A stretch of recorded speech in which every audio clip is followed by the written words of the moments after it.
1종 오류와 2종 오류가 있습니다. 이것을 이제 가설의 오류라고 하는데 1종 오류와 2종 오류가 있어요. 자, 1종 오류는 0, 4, 기 1종입니다. 암기법이에요. 자, 그 다음에 2종은 0, 거, 채 2종이에요. 자, 간단하게 지금 암기법을 써드렸습니다. 0이 뭘까요? 영가설입니다. 자, 풀어드리겠습니다. 0 가설이 4죠. 사실입니다. 그러면 채택해야 되는데 그것을 기각하는 겁니다. 영가설이 사실이면 영가설을 기각해야 되는데 사실이면은 채택해야 되는데 기각하는 것 1종 오류. 0 가설이 뭐예요? 거짓이라는 거예요. 그러면 기각해야 되는데 채택하는 겁니다. 이렇게 해서 개념을 잡아주시면 되겠습니다. 그 도표가 하나 나오죠. 도표에 1종 오류와 2종 오류를 봐보세요. 거기에 보면 귀무가설이 참일 때 그랬어요. 귀무가설이 참일 때가 이거예요. 사실이 참입니다. 사실이 참이에요. 참일 때 뭐 했죠? 기각했잖아요. 그러니까 1종 오류가 되는 거고, 자, 2종 오류는 뭐라고 돼 있어요? 영가설이 참이 아닐 때, 거짓일 때 이 말이죠. 거짓일 때 채택과 만나고 있죠. 네, 채택이면 2종 오류가 됩니다. 그래서 영사기 1종, 그 다음에 영거체 2종 이런 식으로 개념을 잡아주시면 됩니다. 자, 두 번째 해야 될 것은 뭐냐? 1종 오류는 유의수준과 연관성이 있고요. 유의수준과 연관성이 있고, 그 다음에 2종 오류는 통계적 검증력과 연관성이 있어요. 통계적 검증력과 연관성이 있다. 이 통계적 검증력이 바로 표본의 크기와 연관성이 있는 거예요. 표본의 크기가 적절하다. 이것도 시험에 나왔던 거니까 표본의 크기가 적절하면 이 2종 오류를 표본의 크기가 적절하면 좋은 거잖아요. 2종 오류를 줄일 수 있다라고 하는 거예요. 자, 그러면 이제 거기 1종 오류를 보면 유의 수준을 의미한다라고 했어요. 이것이 알파라고 써지거든요. 그래서 1종 오류를 알파의 오류라고 해요. 알파의 오류라 하고 알파 오류라고 하겠습니다. 알파 오류라고 하고, 자, 그 다음에 여기 그 통계적 검증력이 있잖아요. 통계적 검증력이 1-베타로 표기를 해요. 참고하셔도 돼요. 1-베타로 표기를 합니다. 자, 그러면 2종 오류는 뭐냐? 베타 오류가 되는 거예요. 2종 오류는 베타의 오류라고도 한다. 이거 베타라고 있습니다. 이렇게 또 심학습을 좀 해주시면 되고요. 자, 이제 거기 밑에 귀무가설이 사실인데도 귀무가설을 기각했다 1종.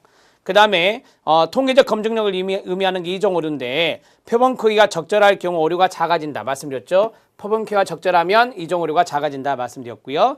그 다음에 귀무가설이 거짓인데 귀무가설 채택하면 2종 오류가 된다. 통계적 검증력을 말한다라고 했어요. 이제 기출문제 확인 학습을 봐야 됩니다.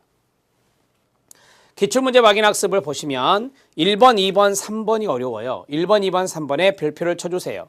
신뢰 수준을 높이면 1종 오류를 줄일 수 있다라고 되어 있습니다. 우리가 이제 좀 쉽게 먼저 이것부터 할게요. 3번에 유의 확률, 유의 수준 이런 것도 나오니까 개념을 좀 잡아볼게요.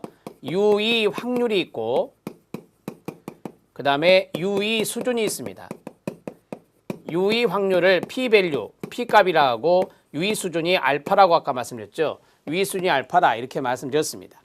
자, 그 다음에 유의 확률이 있는데 한번 써보세요. 유의 확률은 처음에 유의 수준 알파를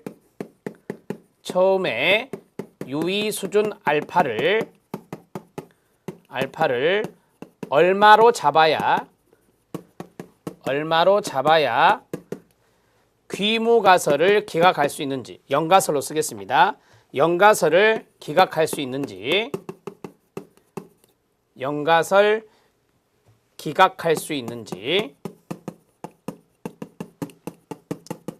그것을 나타내는 것을 우리가 유의 확률이다 이렇게 말해요. 자, 그 다음에 유의 수준입니다. 이 유의 수준이 좀 중요하니까 자, 유의 수준 알파는 뭐냐면 우리가 이제 일종 오류와 연관성이 있다 그랬죠. 일종 오류를 범할 확률, 일종 오류를 범할 범할 확률의 최대값입니다. 확률의 최대값. 이것을 우리가 유의 수준이다 이렇게 말해요. 자, 보통 유의 수준을 우리가 이야기할 때 0.05를 많이 씁니다. 0.05를 많이 쓰는데요. 0.05 알파 값이 0.05일 때는 100분의 5를 말하는 거예요. 100분의 5. 그러니까 100번 있을 때 5번 정도는 일종 오류를 범할 확률이 있는 최대값이 된다 이 말이에요. 0.05를 설정했을 때는 이런 의미가 있는 겁니다. 자, 이런 개념을 좀 잡아놓고 1번부터 들어가도록 하겠습니다. 신뢰 수준을 높이면 일종 오류를 줄일 수 있다라고 했는데요. 자, 우리가 이제 유의 수준을 나타내는 것을 이제 0.05, 0.01, 0.001 이런 식으로 많이 쓰거든요. 그러면 1번에 신뢰 수준이라고 하는 것이 있죠. 신뢰 수준을 높이면 일종 오류를 줄일 수 있다라고 했어요. 일종 오류를 줄일 수 있다. 자, 여기에 대해서 좀 말씀드리면 우리가 보통 95% 신뢰 수준을 많이 써요.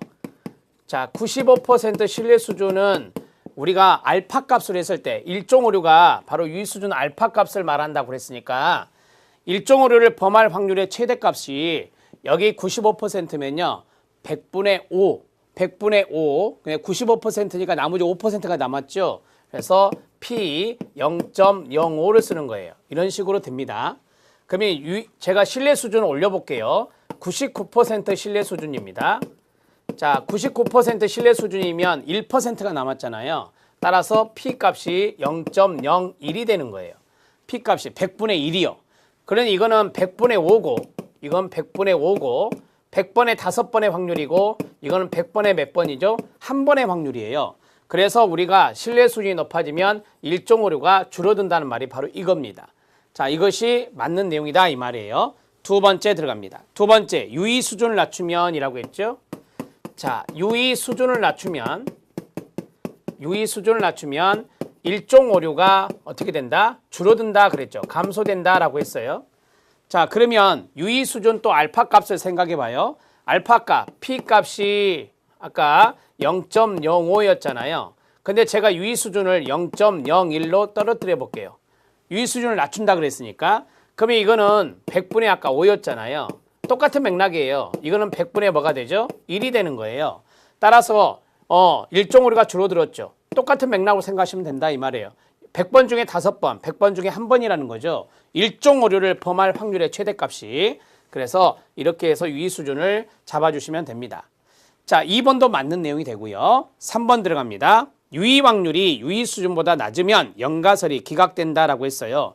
이게 조금 어려울 수 있는데 자, 보세요. 유의 확률이 P 값이에요.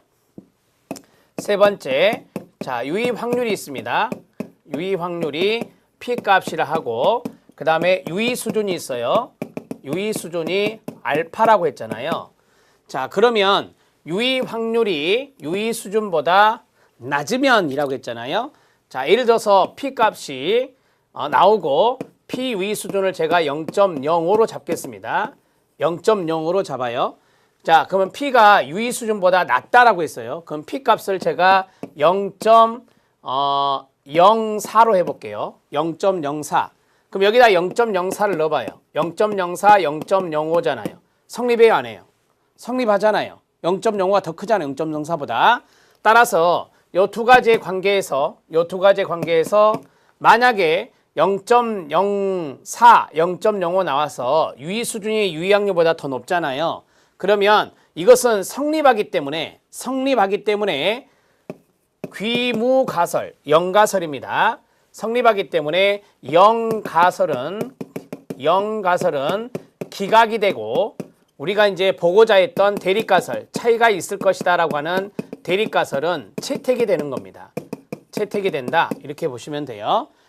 자, 다시 한번 합니다. 우리가 이제 유의 확률과 유의 수준을 해서 이제 이게 성립이 됐잖아요. 성립이 됐으면 우리가 이것을 마지막에 이야기할 때 유의하다 이렇게 해석을 해요. 유의하다라고 해석하는 것은 여기 있는 대립가설이 채택되었다라고 하는 거예요.